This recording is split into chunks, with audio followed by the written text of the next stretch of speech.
Check that your toes point straight ahead. Bring your hands to your hips and take a deep breath in as you feel your spine lengthen.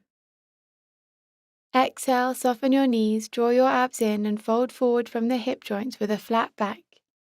Cross your arms, hold onto your elbows and relax in ragdoll. Sway gently from side to side to create some space in the pelvis.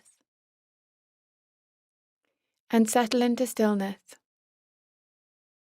Take several slow, deep breaths here, in and out through your nose.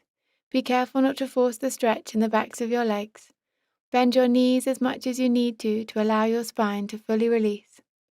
You will find that your legs start to straighten over time. Let your head drop towards the mat and release any tension in the neck and shoulders.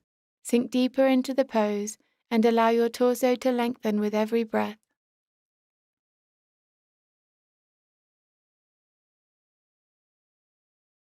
To come out of the pose, take a deep breath in, bring your hands to your hips, micro-bend your knees and come up to standing with a flat back. Exhale, release your hands and draw your shoulders back.